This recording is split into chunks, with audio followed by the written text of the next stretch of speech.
شروع اللہ کے نام سے جو بڑا مہربان اور نہایت رحم والا ہے۔ کسی بستی میں ایک عورت بڑی صالحہ عبادت گزار ہر وقت اللہ کی یاد میں مشغول رہتی تھی۔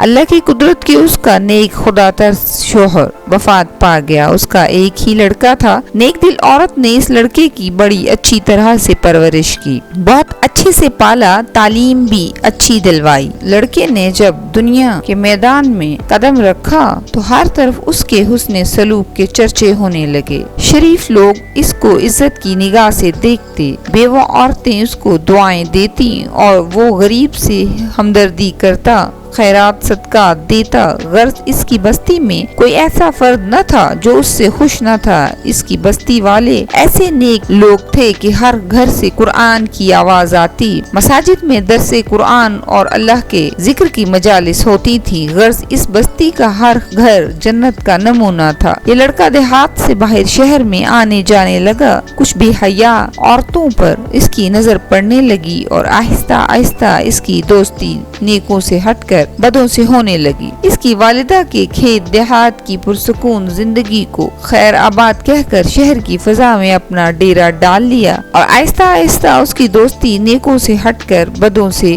ہونے لگی۔ پھر وہ نیک راستے سے بھٹک گیا۔ بد کردار دوستوں کے مشورے سے اس نے والدہ کے کھیت دیہات کی پرسکون زندگی کو خیر آباد کہہ کر شہر کی فضا میں اپنا ڈیرا ڈال لیا اور اس کے ڈیرے اب ہر قسم کے بد کردار دوست اس کے گرد جمع ہونے لگے۔ ان بد کردار دوستوں نے اسے راہ حق سے ہٹا دیا۔ ماں مصلی پر بیٹھی ہر وقت اس کے لیے دعائیں کرتی، کبھی کبھی ماں سے ملنے شہر سے گاؤں چلا جاتا۔ آہستہ آہستہ وہ وقت آیا کہ مہینے میں ایک چکر لگاتا۔ اسی اثنا میں اس کے بد کردار دوستوں کے ذریعے اس کی دوستی ایک بد کردار عورت سے ہو گئی اور وہ اس کا اس قدر دیوانہ ہوا کہ اپنے باپ کی جائیداد فروخت کر کے اس پر لوٹاتا رہا۔ آخر وہ وقت آ گیا کہ وہ عورت جس نے اپنے نیک دل شوہر کی زندگی میں کبھی کوئی دکھ نہ دیکھا تھا، اب وہ عورت دوسروں کے گھر مزدوری کرنے لگی۔ بیٹا جب کبھی گاؤں آتا تو ماں مزدوری کے پیسے سے بیٹے کو گھی لے کر دیتی، کوئی چیز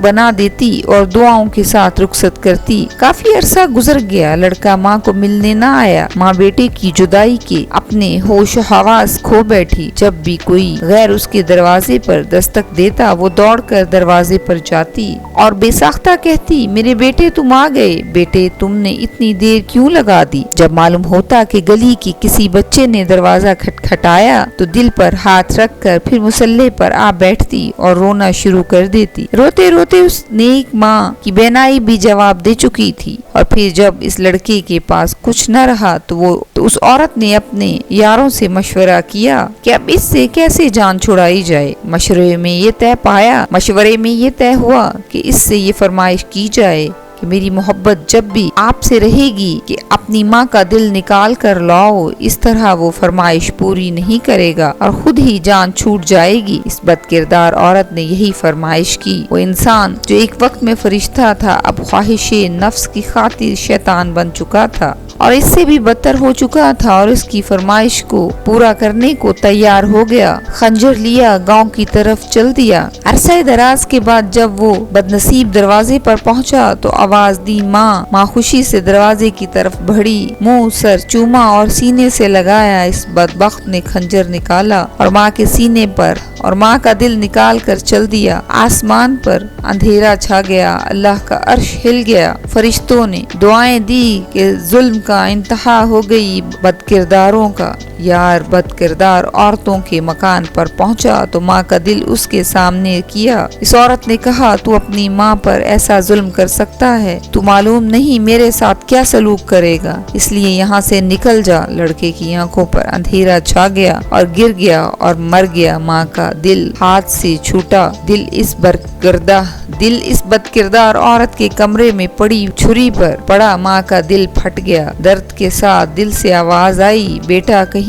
چوٹ تو نہیں لگی؟ اللہ تعالی ہمیں ماں باپ کی نافرمانی سے بچائے اور کہیں ہم دانستہ اور نادانستہ اپنے ماں باپ کے لیے تکلیف کا باعث تو نہیں بن رہے۔ ہمیں یہ سوچنا پڑے گا اور دیکھنا پڑے گا۔